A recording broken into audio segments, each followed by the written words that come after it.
Ma'am నెయ్యి విషయానికి వస్తే మీరు ఇందాక నెయ్యి గురించి చెప్పారు కాబట్టి చాలా మంది నెయ్యి ఫుడ్తో కాకుండా డైరెక్ట్ స్పూన్తో తింటూ ఉంటారు. అట్లా తీసుకోవడం మంచిదే అంటారా? తాగుతూ ఉంటారు.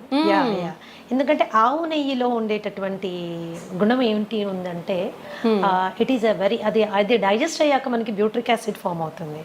అందరికీ తెలుసుకోవాల్సిన విషయం ఏంటంటే మన మొత్తం మాయల పకీరు ప్రాణం చిలకలో ఉన్నట్టు మనిషి యొక్క ఆరోగ్య రహస్యం అంటే మానసిక ఆరోగ్యం కానీ శారీరక ఆరోగ్యం కానీ మన పొట్టలో పేగుల్లో ఉందన్నమాట. ఈ పేగుల్ని గట్ అంటారు. ఈ గట్లో 4300 రకాలైనటువంటి సూక్ష్మ క్రిములు ఉన్నాయి. దీంట్లో మంచివి ఉన్నాయి, చెడ్డవి ఉన్నాయి. మంచివి ఎప్పుడు కూడా అధిక సంఖ్యలో ఉండడం మన ఆరోగ్యానికి చిహ్నం అన్నమాట. మంచివి పెంచడానికి అవసరమైనటువంటి తైలం నెయ్యి. సో నెయ్యి మీరు కూరల్లో వేసుకొని చేసుకోవచ్చు, అన్నంలో మొదటి ముద్దలో వేసుకొని తినచ్చు, గోరువెచ్చని నీళ్ళల్లో కలుపుకొని తాగొచ్చు, ఏదన్నా చేయొచ్చు.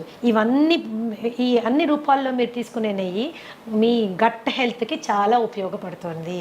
ఆ నెయ్యి మరి ఎలాంటి నెయ్యి తీసుకోవాలి? That is an important question. Okay, ఆ నాటావు నెయ్యి అతి శ్రేష్టం. దాన్నే A2 ఘీ అంటారు. ఓకే, సో మనం ఇంట్లో చేసుకుని చాలామంది A2 పాలు కొనుక్కుంటున్నారు, ఆవు పాలు కొనుక్కుంటున్నారు. మీరు తోడు పెట్టి మీరు తీసి మిగడ్లోంచి చేసే వెన్న నెయ్యి యూ కెన్ యూజ్ ఇట్. అది చాలా శ్రేష్టం అనమాట. ఓకే మ్యామ్, కొలెస్ట్రాల్ విషయానికి వస్తే లివర్కి కొలెస్ట్రాల్ వచ్చింది అని చెప్పి చాలామంది టెన్షన్ పడుతూ ఉంటారు కదా, దానికి ఎటువంటి ఆహార పదార్థాలు తీసుకుంటే? లివర్కి కొలెస్ట్రాల్ కాదమ్మా, it is actually called fatty liver. Fatty liver రెండు రకాలుగా ఉంటుంది, alcoholic fatty liver and non alcoholic fatty liver. ఇప్పుడు నాలాంటి దాని దగ్గరికి ఎవరైనా ఫ్యాటీ లివర్ ఆల్కహాలిక్ వచ్చారనుకోండి, actually as a therapist I'm happy. ఎందుకంటే కొట్టి ఆల్కహాల్ బంద్ చేపిచ్చేస్తే ఫ్యాటీ లివర్ చాలా వరకు కంట్రోల్లో వచ్చేస్తుంది అనమాట. అది కేవలము ఆల్కహాల్ ప్రేరితంగా అక్కడ ఫ్యాట్ డిపాజిట్ అవుతుంది అనమాట. But non alcoholic fatty liver disease is very dangerous. ఇది రాముడు బుద్ధిమంతుడు అంటాడు కదా, స్మోక్ చేయడు, బయటకు వెళ్ళి ఏమి తినడు, ఇష్టం వచ్చినట్టు బిహేవ్ చేయడు, అలాంటి వాళ్ళకి వచ్చేటటువంటి ఫ్యాటీ లివర్ కండిషన్ ని non alcoholic fatty liver condition అంటారు. దానికి మనము చాలా ఆహారపరమైన జాగ్రత్తలు తీసుకోవాలి. మరి ముఖ్యంగా కార్బోహైడ్రేట్ విపరీతంగా తినడం తగ్గించేసుకోవాలి. అలాగే ట్రాన్స్ ఫ్యాట్స్ మనం తీసుకోవడం తగ్గించుకోవాలి. అలాగే LDL లెవెల్ కంట్రోల్లో ఉండేటట్టుగా మనం చూసుకోవాలి. ఈ ఫ్యాటీ లివర్ వచ్చిన వాళ్ళలో చాలా మందికి fatty liver is sometimes considered as a predisposing character for diabetes. అంటే షుగర్ రావడానికి ముందు చాలా మందికి ఫ్యాటీ లివర్ వచ్చేస్తుంది. దాన్ని చాలా తేలికగా తీసుకుంటారు. ఏం లేదండి, కాస్త ఎక్సర్సైజ్ చేయండి, కాస్త ఇలా ఉండండి, కాస్త అలా ఉండండి అని. That is not the way. You have to take it serious. ఎందుకంటే ఈ ఫ్యాటీ లివర్ స్టేజ్ 1 నుంచి స్టేజ్ 2, స్టేజ్ 2 నుంచి స్టేజ్ 3, అక్కడి నుంచి ఫైబ్రోసిస్, సిరోసిస్, క్యాన్సర్ వరకు వెళ్ళే అవకాశం ఉంటుంది. కాబట్టి దాన్ని ఈజీ తీసుకోవడానికి వీల్లేదు. So basic foods for example కీరా జ్యూస్ బ్రహ్మాండంగా పనిచేస్తుంది ఫ్యాట్లో లివర్ తీసేయడానికి. నిమ్మరసం, ద హంబుల్ నిమ్మరసం, కాస్టే లేదు దాన్ని. So health is actually very economic, inexpensive అనమాట. చిన్న అవగాహన మనం తెలుసుకుంటే we will able to do it అనమాట. అండ్ ఫ్యాటీ లివర్ ఉంది అని మనకి ఎప్పుడు డౌట్ వస్తుందంటే, కొద్దిగా కుడివైపు బొజ్జ అంటే చేతులు కాళ్ళు సన్నగానే ఉన్నాయి, పొట్ట మాత్రమే ముందుకు వస్తుంది. ఎస్పెషల్లీ కుడివైపు మనం చెయ్యి వేసుకునేలా అంటే కొద్దిగా గట్టిగా కూడా తగులుతోంది అంటే వెంటనే వెళ్ళి ఒకసారి ఫ్యాటీ లివర్ చెక్ చేసుకోవడం చాలా చాలా ఇంపార్టెంట్. డయాబెటీస్ వచ్చింది అనుకుంటే కూడా వచ్చిన డయాబెటీస్ డిటెక్ట్ అయిన తర్వాత కంపల్సరీ ఫ్యాటీ లివర్ వెళ్ళి చెక్ చేసుకోవడం చాలా ఇంపార్టెంట్. ఏ స్టేజ్లో ఉంది, దట్ ఈస్ ఇంపార్టెంట్. దాన్ని కూడా తగ్గించుకుంటూ వెళ్ళాలి మనం, దట్ ఈస్ ఇంపార్టెంట్. ఇది కూడా మోతాదు ఏమైనా ఉంటుందా మ్యామ్, పర్సంటేజ్ ఫ్యాటీ లివర్? అట్లా కాదంటే మీరు అల్ట్రాసౌండ్ అబ్డామెన్కి వెళ్ళినప్పుడు వాళ్ళు చెక్ చేసి మీకు గ్రేడ్ చెప్పేస్తారు. ఆ రిపోర్ట్ బట్టి మనకి స్టేజ్ 1లో ఉన్నారా, స్టేజ్ 2లో ఉన్నారా, స్టేజ్ 3లో ఉన్నారా తెలిసిపోతుంది. ఓకే మ్యామ్, డైరీ ప్రొడక్ట్స్ విషయానికి వస్తే ఏవి తీసుకోవాలి, ఏవి తీసుకోకూడదు? నిజంగా కొంతమంది చెప్తుంటారు డైరీ ప్రొడక్ట్స్ స్కిప్ చేయడమే మంచిది, ఇప్పుడు అన్నిట్లో హార్మోన్కి సంబంధించిన ఇంజెక్షన్లు ఇలాంటివన్నీ వస్తున్నాయి కాబట్టి అని. నిజంగా ఏవి తీసుకుంటే బాగుంటుంది మ్యామ్? నేను గతంలో కూడా చాలాసార్లు చెప్పానమ్మా. చాలా మంది వాదనకి కూడా దిగుతారు. మన తాతలు, తండ్రులు, ముత్తాతలు అందరూ పాలు తాగారు, ఇప్పుడు మీరు ఎందుకు చెప్తున్నారు పాలు తాగకూడదని? పాలు డెఫినెట్ గా ఇట్స్ ఏ హోల్సమ్ ఫుడ్. మరి పిల్లలకి ప్రోటీన్ ఎలా వస్తుంది, పిల్లలకి మనకి కాల్షియం ఎలా వస్తుంది, ఇవి రెండు మనకు కావాలంటే పాలు తాగాలి కదా. మన చిన్నప్పటి నుంచి తాగాం కదా, ఇప్పుడు మీరు కొత్తగా ఇలాంటి వింత విషయాలు చెప్తున్నారు ఏంటి అని. సో తప్పులు మీరు చెప్పింది కూడా కరెక్టే. ఎప్పుడో మన తాతల తండ్రులంతా పాలు తాగారు, కానీ అప్పుడు ఆవులు వేరు, అప్పుడు పాలు వేరు.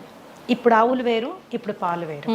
ఓకే, సో ఇప్పుడు చాలా సందర్భాల్లో మనం ప్యాకెట్ పాలు తెచ్చుకుంటే అవి అసలు పాలో కాదో మనకు తెలియదు.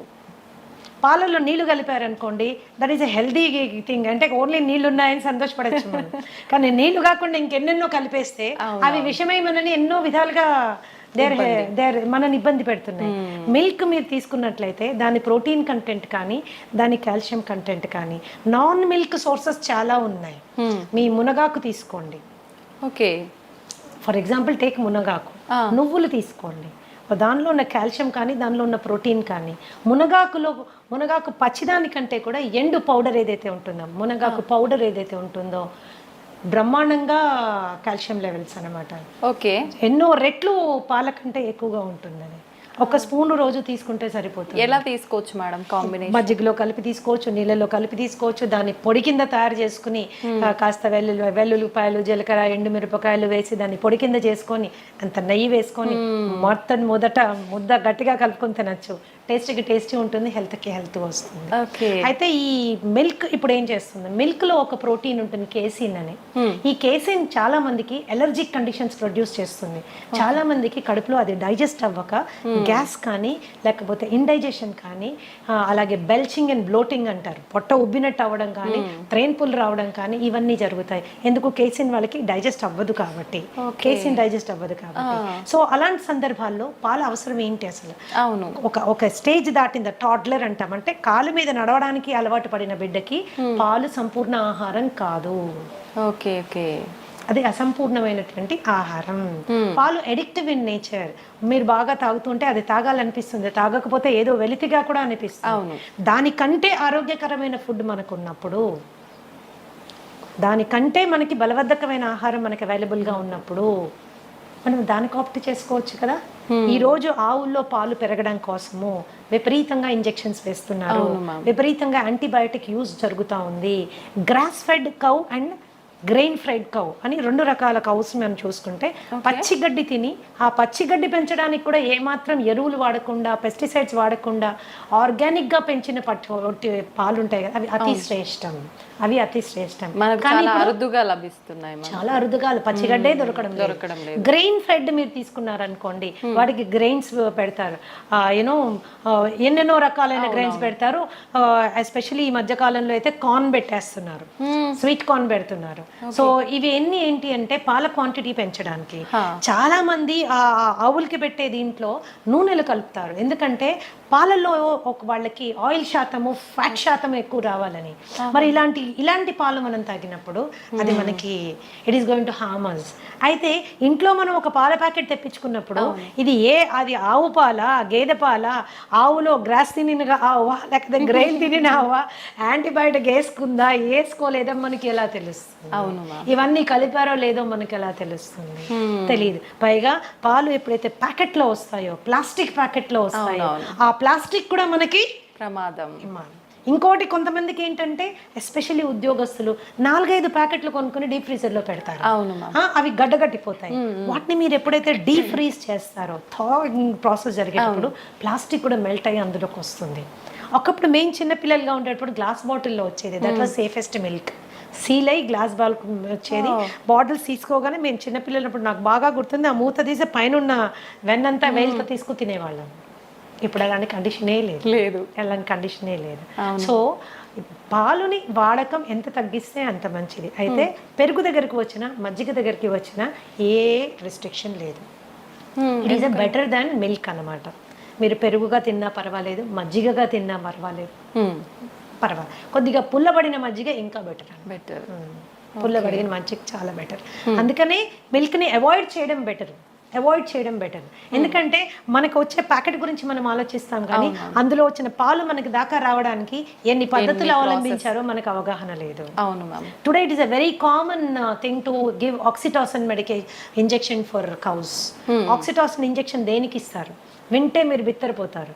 పాల పొదుగులోంచి పాలు పిండేటప్పుడు ఈజీగా పాలు బయటికి రావడం కోసము ఆ ఇంజెక్షన్ ఇస్తారు. మనకు కూడా ఆక్సిటాసిన్ ఇంజెక్షన్స్ ఇస్తుంటారు. మన ఎప్పుడు యూస్ చేస్తారో తెలుసా మీకు? డెలివరీలో బిడ్డ ఈజీగా బయటికి రావడానికి కోసం యూస్ చేసేటటువంటి ఇంజెక్షన్ ఆక్సిటాసిన్ అన్నమాట. కండరాలు లూజ్ అయ్యి బిడ్డ ఈజీగా బయటికి రావడానికి. యానిమల్స్ కి కూడా ఆక్సిటాసిన్ ఇంజెక్షన్ దానికోసమే ఇస్తారనమాట. బట్ దేనికి వాడుతున్నాం ఈరోజు? ఈజీగా అంటే అది పిండడానికి కూడా మనకు ఓపిక లేదనమాట. దాని బిడ్డను తాగనివ్వడం లేదు మనము. దాని బిడ్డ నోటికాడ పాలు మనం గుంజుకుంటున్నాం. అది కూడా ఈజీగా రావడం కోసం కెమికల్ ఇంజెక్షన్స్ ఇస్తున్నాం. మరి ఇలాంటి పాలు తాగడం అవసరమా? అక్కర్లేదనే చెప్పాలి ma'am. So it's dairy and ఆవు మీద జరుగుతున్నటువంటి ఘోరాల గురించి అది డిఫరెంట్ స్టోరీ. దాని గురించి మాట్లాడుకుంటే పాలు చూస్తే కూడా భయపడిపోతా ఉన్నాడు. అమ్మో బాబాయ్ ఇంత కష్టమైన పాలు మనకు అవసరమైంది అని. That is as simple as that. పాల కంటే బలబద్ధమైన ఆహారం చాలా చాలా ఉంది. You can go towards it. అవి తీసుకోవచ్చు. ఆల్టర్నేట్ మిల్క్స్ కూడా ఉన్నాయి. మీ బాదం మిల్క్, తర్వాత ఈ కోకోనట్ మిల్క్, దాని తర్వాత యూ హ్యావ్ కాజు మిల్క్, రాగి మిల్క్, జొన్న పాలు, మిల్లెట్ పాలు, ఇలా మనకు చాలా ఉన్నాయి. Which are more nutritious. పాలు దేనికి తాగెత్తున్నామో ఆ న్యూట్రిషన్ ఇవ్వగలిగినవి, ఇంకా ఎక్కువ శాతంలో ఇవ్వగలిగిన పాలు మనకు చాలా ఉన్నాయి. ఓకే. ఇంకా కొంతమంది అడుగుతూ ఉంటారు నన్ను, మేడం పాల ప్యాకెట్లో పాలు తీసుకోమంటారా, లేకపోతే టెట్రా ప్యాక్ తీసుకుంటే ఏమైనా ప్రాబ్లం వస్తుందా? టెట్రా ప్యాక్ మీద చాలా హెవీ రీసెర్చ్ జరిగిందమ్మా. టెట్రా ప్యాక్ లో పాలు రీసెర్చ్ చేసినప్పుడు, ఫ్రెష్ మిల్క్ చేసినప్పుడు డెఫినెట్ గా టెట్రా ప్యాక్ లో ఉన్న పాలలో పోషక విలువలు తక్కువ ఉంటాయి అనేది నిర్వివాదాస్పదం. You don't have to discuss about it. It is clear. ఎందుకు అలాగా? పాలు అవి పాస్చరైజ్ చేస్తారు అండ్ హోమోజినైజ్ చేస్తారు. హోమోజినైజ్డ్ అండ్ పాస్చరైజ్డ్ మిల్క్ ఎప్పుడైతే హీట్ చేసి కూల్ చేస్తారో దాంట్లో పోషక విలువలు తక్కువ అయిపోతాయి. కాకపోతే టెట్రా ప్యాక్ లో మీరు తీసుకున్నప్పుడు ఏంటంటే హైజీన్ అండ్ శానిటేషన్ ఎక్కువ, ఇన్ఫెక్షన్ కాజింగ్ జర్మ్స్ కానీ అది మనకి ఉండదు. పైగా ఏమీ అడిటివ్స్ యాడ్ చేయరు దాంట్లో. ఏమి దాన్ని ప్రిజర్వ్ చేయడానికి ఏమీ బయట నుంచి యాడ్ చేయరు. సో పోషక విలువల ఫ్రెష్ మిల్క్ కంటే కొంచెం తక్కువైనా అది సేఫ్ మిల్క్ కాబట్టి టెట్రా ప్యాక్ లో మిల్క్ వాడుతూ ఉంటారు. That is how it is. ఇప్పుడు ఫ్రెష్ గా తీసుకున్న పాలు వి డోంట్ నో దాంట్లో ఏమేమి ఉన్నాయో, అందులో ఎన్ని పెస్టిసైడ్ రెసిడ్యూస్ వస్తాయో తెలియదు, ఎన్ని మాన్యూర్ రెసిడ్యూస్ వస్తాయో తెలియదు, బ్యాక్టీరియల్ ఇన్ఫెస్టేషన్ కానీ వైరల్ ఏదైనా మైక్రో ఆర్గానిజం ఉందేమో మనకి తెలియదు. రెండు తెల్లగానే ఉంటాయి అంతే. మనం పాల రూపంలో తీసుకునే వాళ్ళకైతే ఆల్టర్నేట్ ఆప్షన్స్ చాలా ఉన్నాయి మీరు చెప్పారు. కొంతమంది తెల్లారితే కానీ టీ లేనిది వాళ్ళకి తెల్లారదనే వాళ్ళు చాలా మంది ఉంటారు. అలాంటి వాళ్ళ పరిస్థితి ఏంటి మ్యామ్? టీ కాఫీ అనేవి దేనికి తాగుతాం? నా పద్ధతి ఏంటంటే దేనికైనా ఏ పద్ధతికైనా ఎందుకు అని ముందు తెలుసుకుంటే అది మనకు అవసరమా లేదు అని నిర్ణయం తీసుకోవచ్చు. రైట్. ఓకే. మన డైలీ లైఫ్ లో మనకున్న స్ట్రెస్ మూలాన చాలా మందికి హెడేక్స్ రావడము, ఆ స్ట్రెస్ మూలాన మైగ్రేన్స్ రావడము, డల్ గా ఫీల్ అవడము ఇవి అవుతాయి. టీ అండ్ కాఫీలో ఏముంటుంది? కెఫీన్ ఉంటుంది. ఈ కెఫీన్ ఏం చేస్తుంది? నర్వస్ సిస్టమ్ ని టెంపరీగా ఉత్తేజపరుస్తుంది. ఓకే. టెంపరీగా ఉత్తేజపరుస్తుంది. ఎప్పుడో ఒక రోజు ఒక గుక్క తాగినంత మూలాన మనకి పెద్ద వదిలేదు. అది అలవాటు చేసుకుంటే it is addictive in nature. అన్నమాట. సో టీ మంచిదా కాఫీ మంచిదా అని కూడా కొంతమంది అడుగుతుంటారు. దీంట్లో నేనేమంటానంటే మీరు పాలు షుగర్ లేకుండా ఏది తాగినా మంచిదే. Okay. Black tea, black coffee ఏది తాగినా మంచిదే. ఇంకా మీరు బ్లాక్ టీని చాలా లైట్ గా చేసుకొని దాంట్లో కొద్దిగా నిమ్మరసం యాడ్ చేసుకొని కొన్ని నానబెట్టిన సబ్జా గింజలు వేసుకొని దాంట్లో కొద్దిగా ఒక 2 or 3 లీవ్స్ ఆఫ్ మింట్ అంటే మన పుదీనా కట్ చేసి వేసుకొని తాగండి. అద్భుతంగా ఎంజాయ్ చేస్తారు. And maybe 1 or 2 times tea తాగడమే ఇంపార్టెంట్ అనుకుంటే బ్రహ్మాండమైన ఆరోగ్యం ఇచ్చే అద్భుతమైనటువంటి పోషక విలువలు ఉండేవి బొచ్చడని టీస్ ఉన్నాయి. For example green tea is the best tea. Okay. Green tea అంటే డిప్ టీ కాదండి. గ్రీన్ టీ ఆకులు తెచ్చుకోవాలి, ఒక చిన్న ఇన్ఫ్యూజర్ కొనుక్కోండి. అంటే ఒక కప్పులో ఇంకో కప్పు ఉంటుంది, దానికి చిన్న హోల్స్ ఉంటాయి. దాంట్లో మనం గ్రీన్ టీ లీవ్స్ ఒక స్పూన్ వేసుకుని హాట్ వాటర్ వేసుకుంటే ఇన్ఫ్యూజ్ అయ్యి the best thing will come on. Green tea is anti inflammatory and it is anti cancerous. మన మెటబాలిజంకి చాలా బాగా పనిచేస్తుంది. It is good for everything. కానీ ప్రతిదీ తీయగా ఉండాలంటే కష్టం. ప్రతిదీ తీయగా ఉండాలంటే మనకి కష్టం. సరే తీయగా ఉండాలి అనుకుంటే మీరు దాంట్లో న్యాచురల్ రా హనీ వేసుకోవచ్చు. బట్ అది ఇంకొక స్కామ్. ఆ. మనకి ఏది హనీయో ఏది బెల్లం మడ్డో ఏది చక్కెరపాకమో మనకి తెలుసుకోలేము, అంత టైం కూడా లేదు. That is how it is. Organic గా చేసినటువంటి బెల్లం పౌడర్ కొంతమంది వాడుకుంటారు, పర్వాలేదు, అది కూడా పర్వాలేదు. As long as remaining conditions అన్ని నార్మల్ గా ఉన్నప్పుడు మనకి ఇవన్నీ పెద్దగా కాంట్రిబ్యూట్ అవ్వాలి. రిమైనింగ్ కండిషన్స్ నార్మల్ పెట్టుకోవడం చాలా ఇంపార్టెంట్. ఎన్నో రకాల టీ ఉందమ్మా. ఫర్ ఎగ్జాంపుల్ హైబిస్కస్ టీ అని ఉంటుంది, మందార పువ్వులు ఆకులు రెక్కలతో చేసింది. జాస్మిన్ టీ ఉంది. There are so many teas. మేమైతే మా ట్రీట్మెంట్ ప్రొసీజర్స్లో దాదాపుగా నేను 25 రకాల టీలు వాడతాను. ఓకే. ఇవి మంచి ఆరోగ్యం వైపు నా క్లయింట్స్ అందరినీ తీసుకెళ్ళడానికి చాలా ఉపయోగపడుతుంది. మచ్చా టీ అని ఉంటుంది. ఫైబ్రాయిడ్స్ ఉన్నవాళ్ళు, యూటరైన్ ప్రాబ్లమ్స్ ఉన్నవాళ్ళు, మెన్స్ట్రల్ సైకిల్ రెగ్యులర్గా లేని వాళ్ళు ఇలాంటి టీ తీసుకోవచ్చు. సాంఫ్ టీ అని ఇస్తాము. డైజెషన్ సరిగ్గా లేని వాళ్ళు, అరుగుదల చాలా తక్కువగా ఉన్నవాళ్ళు, తినగానే వాళ్ళకి విపరీతమైన ప్రాబ్లం ఉన్నవాళ్ళు, కాన్స్టిపేషన్ ఉన్నవాళ్ళు, వీళ్ళందరికీ సాంఫ్ టీ ఇస్తాము. లైక్ ఆస్తమా, బ్రీదింగ్ ప్రాబ్లమ్స్ ఉన్నాయి అండ్ డైజెషన్ ఇష్యూస్ ఉన్నాయి, ఇలాంటి వాళ్ళకి జింజర్ టీ ఇస్తాము. అలాగే ఆకుల టీ తీసుకున్నారంటే అది పెద్ద టాపిక్ అన్న. దాదాపుగా 100 రకాల టీస్ గురించి మనం మాట్లాడుకోవచ్చు. అవి మనకి ఎంత చీపు, ఎంత హెల్త్ ఇస్తాయి అన్న దాని మీద క్లియర్గా డిస్కస్ చేసుకోవచ్చు అన్నమాట.